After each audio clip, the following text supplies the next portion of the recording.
Ombudsman Morales accused me of having 10 to 12 million US dollars in 82 bank accounts.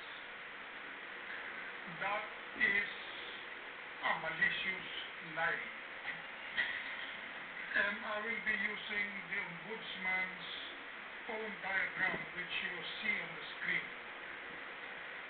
to expose the malicious lie she unleashed, which was intended for no other reason but to destroy my reputation.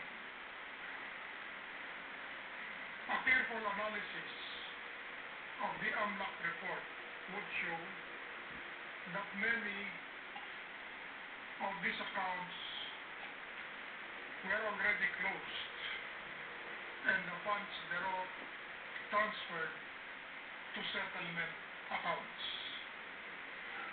These bank accounts represent time deposits or investments.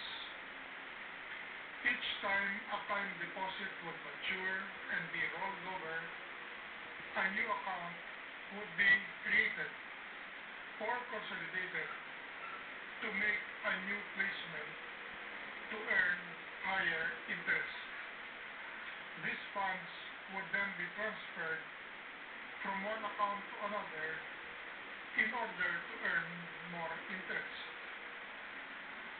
I repeat,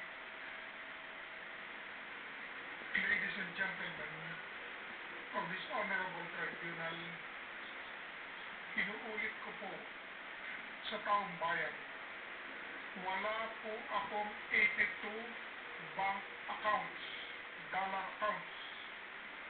I do not have 82 dollar accounts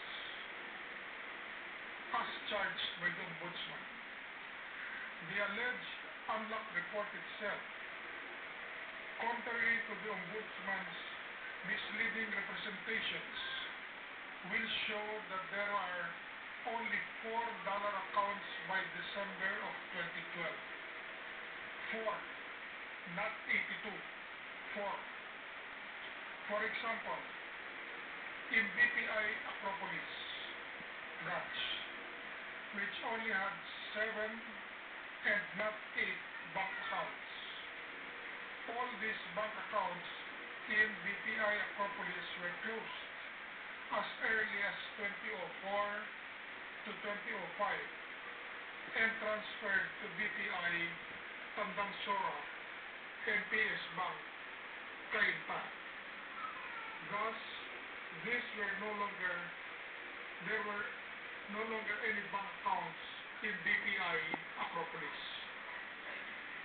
For BPI Tandang Sora branch, the Ombudsman said that I allegedly had 18 accounts in said branch.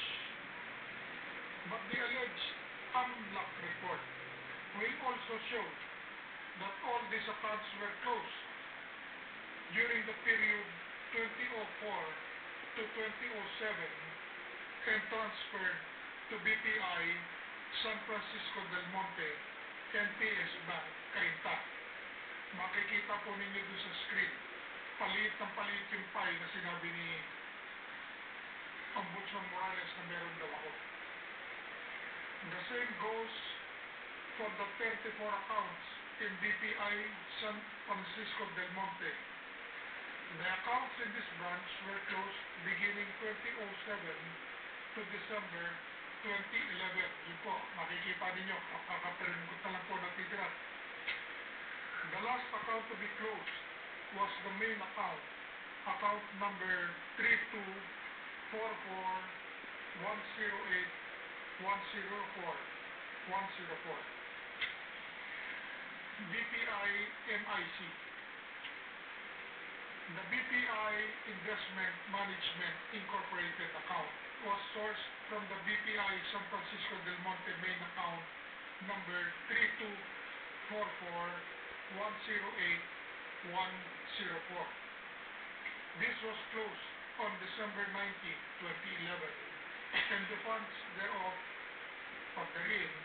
transferred to main account number 3244108104 For Allied Bank, these placements include the Citibank and two Deutsche Bank accounts. The main account for Allied Bank is account number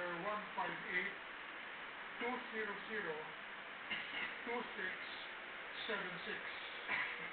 The alleged AMLAC records show that most of the Allied Bank accounts, including those accounts representing the placements made by Allied Bank in Citibank and Deutsche Bank, were closed and the funds thereof transferred to the main account, and this main account was closed in December 2011.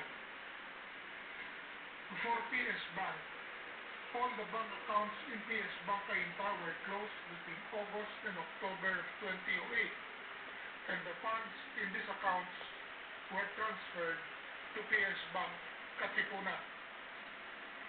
In PS Bank Katipunan, the alleged AMLAC report shows only the last two PSB Katipunan accounts, where account numbers 01410-24292 and 01310-02826.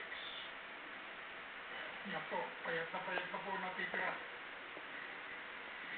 Hence, contrary to the Ombudsman's testimony, the alleged AMLAC report shows that there were only $4 accounts as of December of 2011.